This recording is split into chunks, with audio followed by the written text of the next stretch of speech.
12 दिनों की Iran Israel भीषण जंग के बाद ईरान के राष्ट्रपति पजेश्कियान की चीन में खूब आवभगत हुई। वो चीन की विक्ट्री डे परेड में बतौर मेहमान शामिल हुए।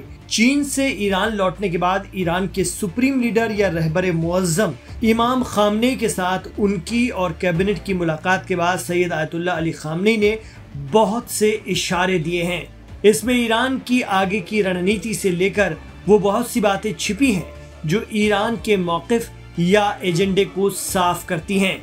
ईरान के supreme leader Ayatollah Ali Khamenei ने सभी देशों, खासकर मुस्लिम बहुल देशों से अपील की है कि वो इसराइल के साथ अपने कमर्शियल और सियासी संबंध खत्म कर लें। इस बार इमाम खामनेई ने सिर्फ मुस्लिम मुल्कों को ही नहीं बल्कि गैर इस्लामी मुल्कों से भी अपील की है कि वो इसराइल की आक्रामकता के खिलाफ एक हो जाएं।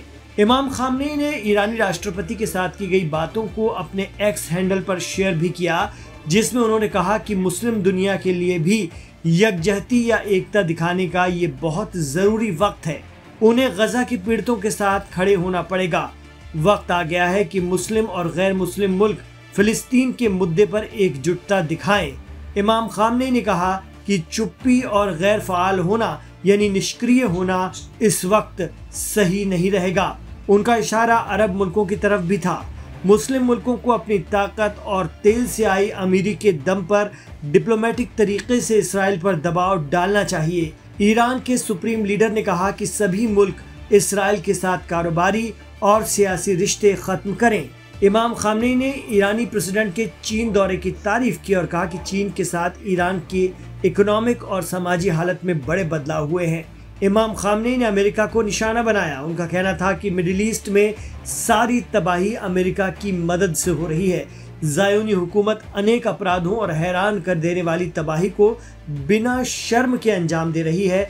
भले ही ये अपराध अमेरिका जैसे ताकतवर देश के समर्थन से हो रहे हों, लेकिन इसका मुकाबला करने का रास्ता बंद नहीं हुआ है। यहाँ खामनेई ईरान के मुकावमती संगठनों या रेजिस्टेंस फोर्सेस का जिक्र कर रहे थे। उनका कहना था कि रेजिस्टेंस पूरी ताकत से इन अपराधों का मुकाबला करेगा। खामनेई ने इसराइल को दुनिया का सबसे अलग थलग और नफरती शासन बताया। कहा कि ईरान की कूटनीति की प्रमुख दिशा यही होनी चाहिए कि दूसरे देशों को इस आपराधिक शासन से राजनीतिक और व्यावसायिक रिश्ते तोड़ने के लिए प्रेरित किया जाए। जो लोग इसराइल की इस आक्रामकता पर चुप हैं, उनकी चुप्पी को इसराइल की साझेदारी माना जाएगा। एक्सपर्ट कहते हैं कि ऐसे वक्त में जब ईरान इसराइल जंग की आशंका बनी हुई है, दोनों मुल्कों के बीच कोई लिखित सीज फायर नहीं हुआ है। गजा में जिस तरह से इसराइल हमलावर है, उससे जंग कभी भी भड़क सकती है। ईरान भी जून में हमले रुकने के बाद से अपनी जंगी तैयारियों में लगा हुआ है।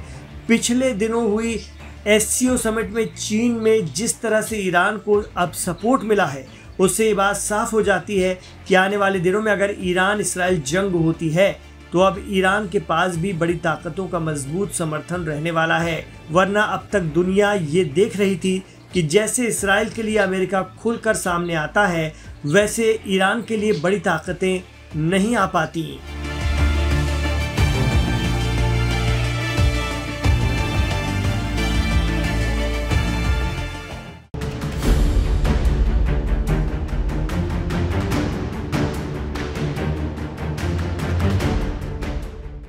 यमन के हूती विद्रोहियों ने इजराइल में भयंकर तबाही मचा रखी है।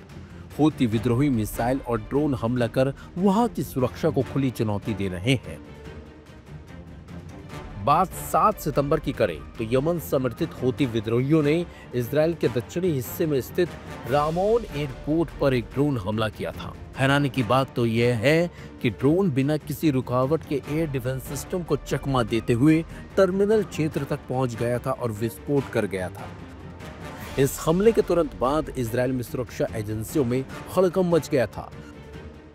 हूतियों ने दावा किया कि यह हमला गाजा में हो रहे हमलों के जवाब में किया गया है और भविष्य में इजराइल के सभी एयरपोर्ट निशाने पर होंगे।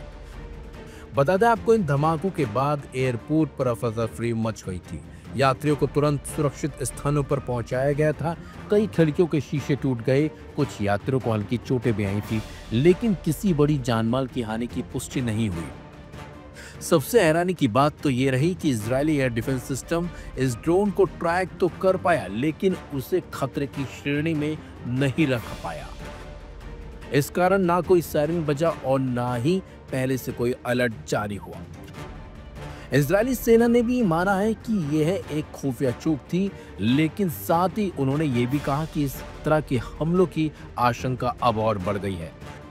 रामोन एयरपोर्ट पर सभी उड़ानें कुछ घंटों के लिए स्थगित की गई और यात्रियों को भारी असुविधा का सामना करना पड़ा था। बता दें आपको, मार्च से अब तक हूती विद्रोही इजराइल पर 68 मिसाइलें और 18 ड्रोन अटैक कर चुके हैं। इन हमलों को लेकर हूती प्रवक्ता याहिया सारी का बड़ा बयान सामने आया, जिसमें उन्होंने कहा कि जब तक गाजा पर हमले बंद नहीं होते, इजराइल के सभी एयरपोर्ट हमारे निशाने पर रहेंगे। हमने यह हमला गाजा के लोगों के समर्थन में किया है।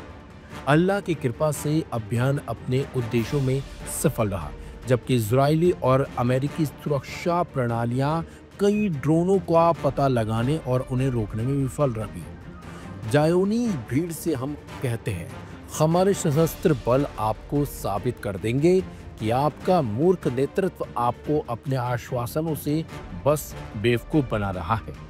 हमारे पास सुरक्षा प्रणालियों और संवेदनशील ठिकानों पर हमला करने के साधन हैं और आने वाले दिनों में अल्लाह की मर्जी से आपको यह बता देंगे। जो लोग गलत काम करते हैं उन्हें जल्द ही पता चल जाएगा कि किस उलटफेर से उन्हें उलट दिया जाएगा। अल्लाह सर्वशक्तिमान ने सच कहा है। यमन के हूती विद्रोहियों द्वारा इजराइल के भीतर किया गया यह सीधा हमला इस क्षेत्र में बढ़ते तनाव को दर्शाता है। इजराइल अब न केवल गाजा और लेबनान से बल्कि यमन जैसे दुरुस्त क्षेत्रों से भी खतरों का सामना कर रहा है।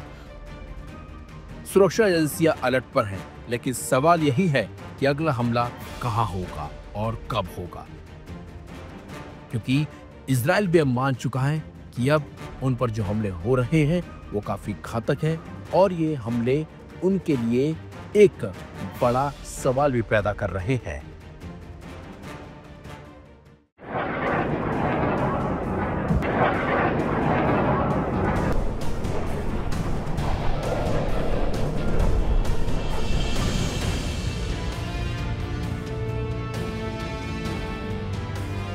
इजरायली विदेश मंत्री गिदोन सार ने गाजा युद्ध को लेकर रविवार को यरूशलेम में बड़ा बयान दिया। उन्होंने कहा कि गाजा में चल रहा युद्ध तब समाप्त हो सकता है जब बंधकों को रिहा कर दिया जाए, साथ ही फिलिस्तीनी उग्रवादी समूह हमास अपने हथियार डाल दे। ये बयान हमास की ओर से अपनी लंबे समय से चली आ रही मांग को दोहराए जाने की एक दिन बाद आया है, जिसमें उसने कहा था कि वो सभी बंधकों को रिहा कर देगा बशर्ते इजरायल युद्ध समाप्त करने और गाजा शहर से अपनी सेना वापस बुलाने पर सहमत हो।